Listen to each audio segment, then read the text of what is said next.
I'm going to work my way on down. Okay, ready? So the first thing I want to do is I'm going to look in your, actually look into your head first. I want to look in your mouth first, if I may, because that's going to be kind of the clean air area that we're going to go to. So, no, I'm going to go a little bit out of the order what we had discussed in class. So, all right, if you would you please open your mouth real wide for me? Can you say ah? I want you to check the gag reflex here. So, okay. Let me just check along for the side of your mouth. We're looking for any mucosal swellings. We're looking for dentition. All the dentition is there. We're going to take a peek at your gums. Gums are all good.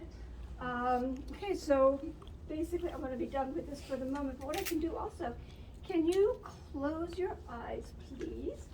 And tell me, is this sharp or dull? Sure. How about this? Sure. That's okay. So we could do sharp and dull. We could use a cotton swab instead of a Q-tip, but you can also break your Q-tip. You can open your eyes now. Thank you.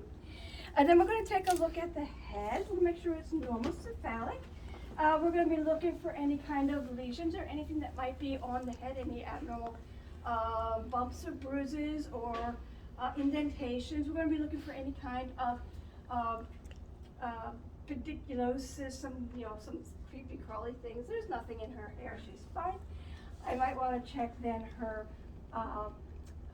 we can do whatever order we want. I'm going to check her nodes. I'm going to do her post-auricular nodes. I'm going to do her pre-auricular nodes.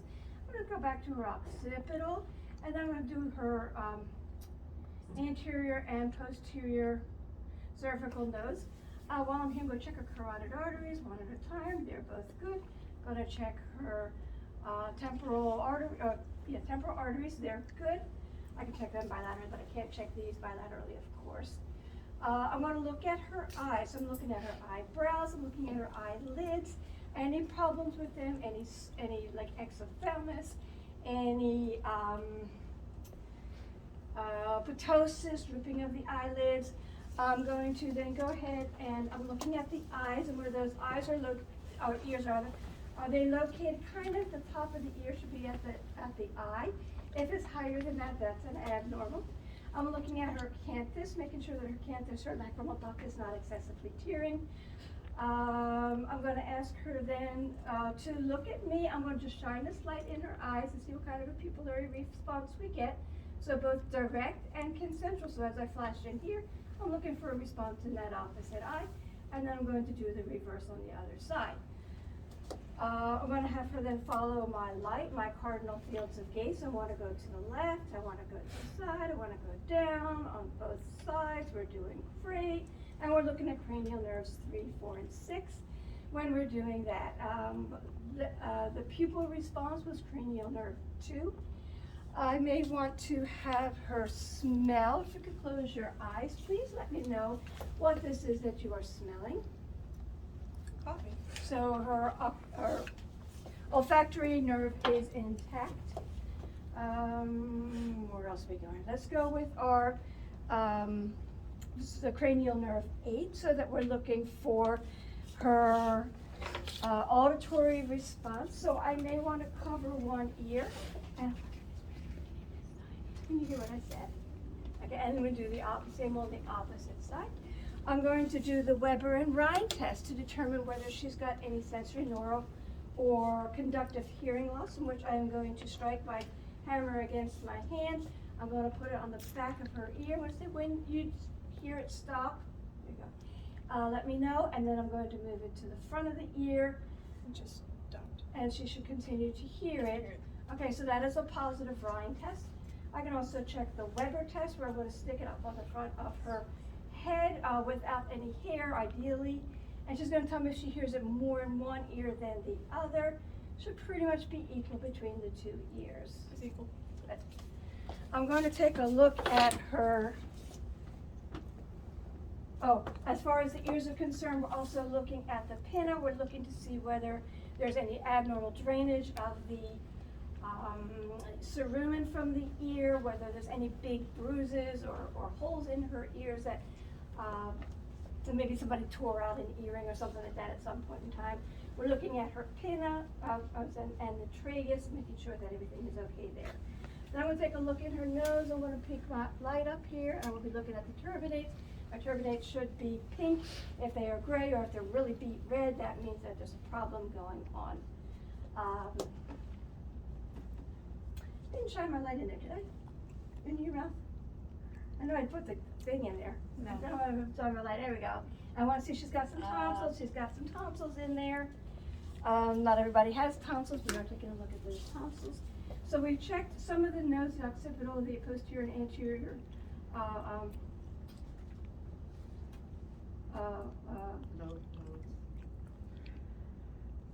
auditory nodes. Oh my goodness. Auricular. There you go. And then I'm going to check her tonsillar nodes. I'm going to check her submandibular and her submental nodes.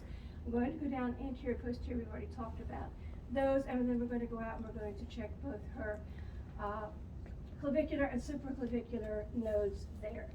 We're almost done with our neck. We're going to go from behind and we're going to ask the patient to swallow.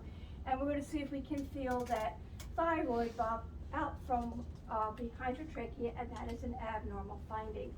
We're going to check her carotids one at a time. Make sure that there's a pulse there, or that they're equal. And did I get the head? I think I got the head. We didn't do all the cranial nerves. So would you please puff out your cheeks, stick out your tongue, put it to the right, to the left. There we go. Can you smile real big? Can you frown? Get mad. Okay.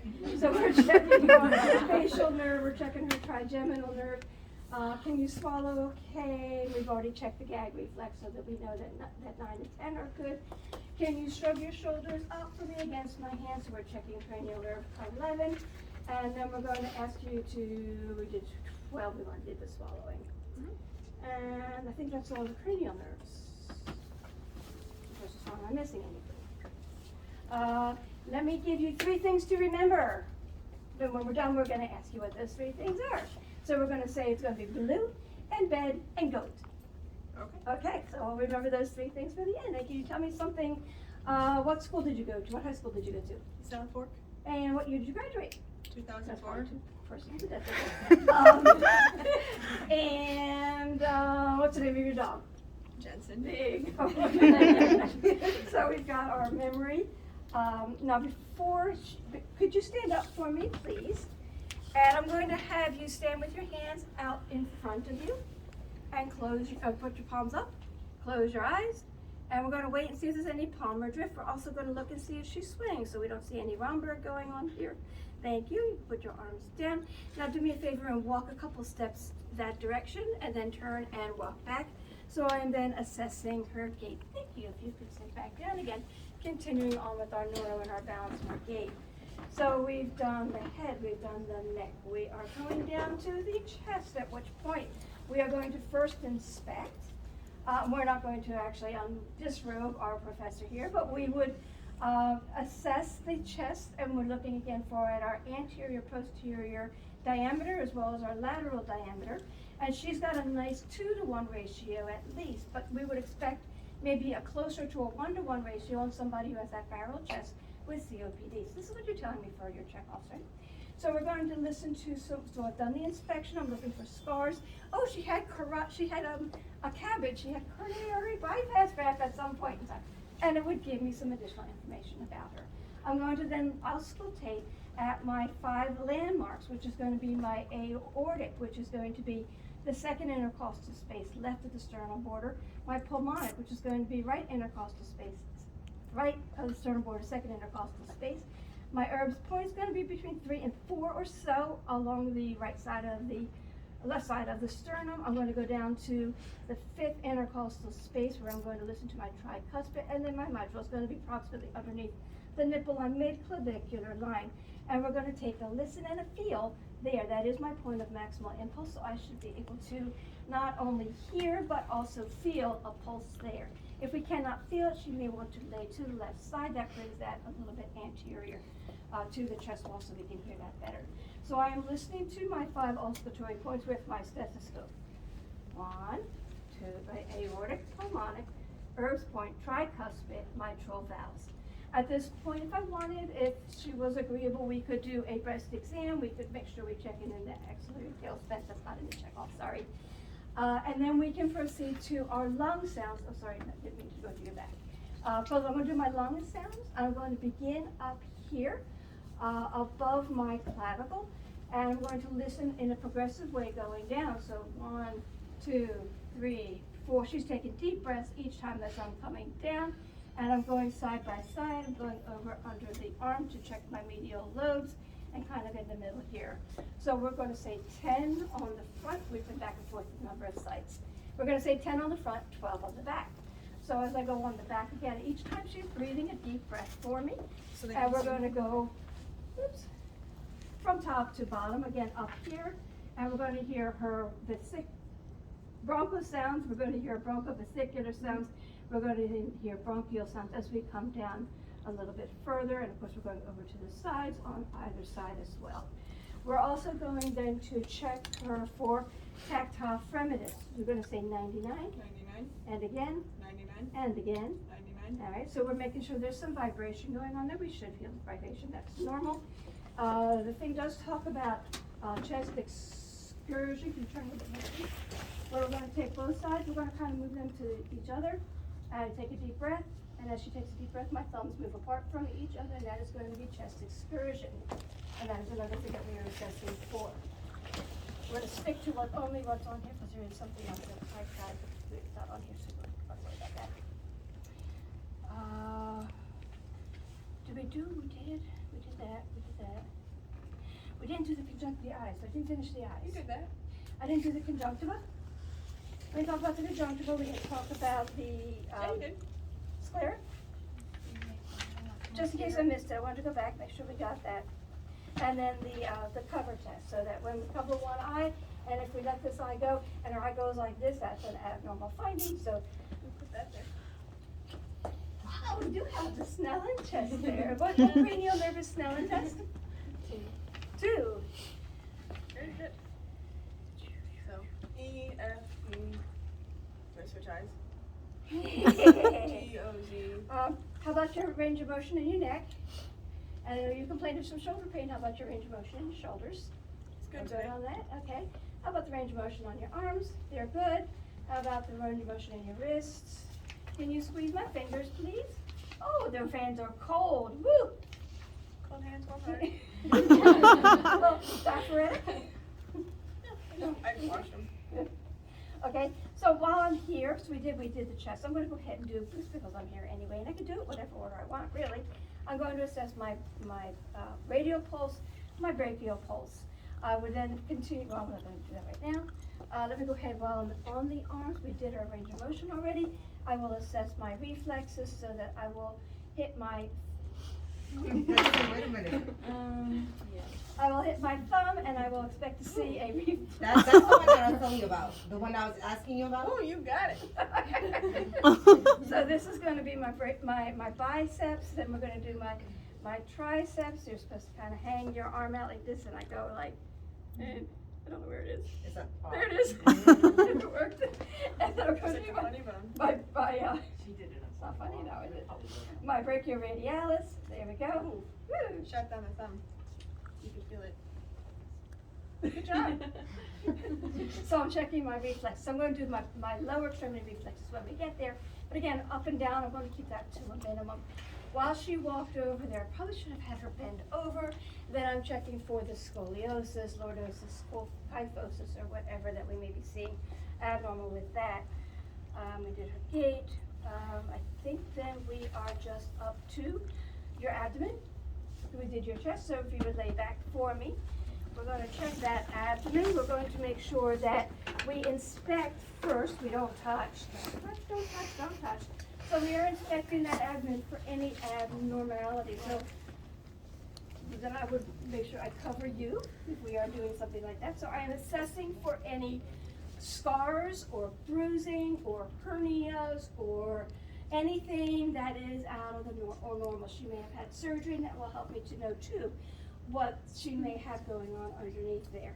So after I have completed my inspection, I will then auscultate where I will begin in my lower left quadrant, right down around in here. And I will progress up as the valve goes around, and we will listen in all 4 quadrants. We're going to be hearing for growling or grumbling or tinkling or whatever. Leave it up, leave it up. We're not I wore a sports bra today, so. Okay. I had We're surgery looking for too. hernias. See, maybe the umbilical hernia may be popping out. I had it So- repaired. You had an umbilical hernia? I had a right inguinal hernia Oh, okay. repaired. And so we're doing some gentle palpation. So we want to see if the hernias, we can feel them if we palpate.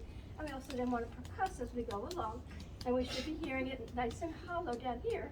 Actually, I'm hungry. you're so good. Want to go up under the ribs? You Dull. hear it's dull. Right? So dull and tympanic, depending on whether you're over a solid surface or not. We ask the patient about bowel movements, about urinary habits, about nausea, about appetite, about ability to chew and swallow. So we would do all that. Urinary wise, any pain or burning with urination, changes in urination, changes in color, no, everything's fine. We're gonna then, as we're moving on down, oh wait, first of all, we're gonna check Palpation. for our, Maybe what is the palpation? if you did percussion, you did palpate I like did that. palpate. Oh. Like the deep. Oh, I think I did right for hernia. And we're gonna check, I don't like to do deep. What organ is up here?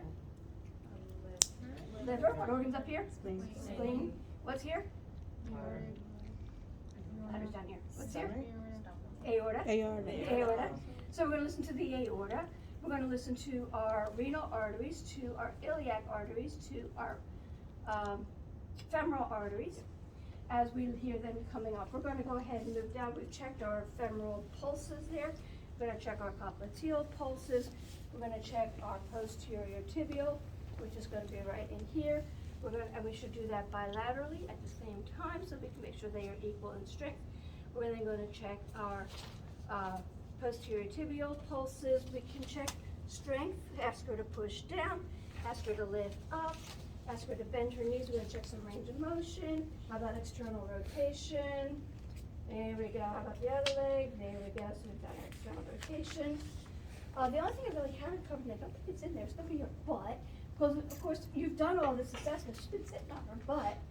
Not that I'm gonna ask you to do that, but would, something that's not even on there, make sure you do assess their butts. Because again, they could be sitting Have on them, that like, bed. just roll the and be- side And be totally and blanch. able to, pull this down, we're looking to see whether there's any blanching or anything like that. Pull it back up, she's good to go. Don't know if we missed any. That was the popliteal. The popliteal is the pedal. The pedal pulse, Dorsal. post-tibial, popliteal, pedal pulse. What about for South Peters? Dorsalis pedis. Same difference. Oh, I thought you said post-tibial. Oh, That's post-tibial. that's posterior tibial. Dorsalis. Yes. Reflex. Oh, we didn't do all the And then reflexes. edema. So we're gonna do the reflexes down here. We need that patellar reflex. She's be like, this one I'm not gonna do it because she's just sitting. The Babinski or the plantar reflex, we can do. Use that side for Vansky. You got it. And our Achilles in the back here, boom, we got that. So we got all of our reflexes. We did the heel toe walk. We did the rumbar. We did the tornado drift. I think that's it. Anybody timing that? It's At 18. So we got it around at least 20 18:33. minutes to 30 minutes.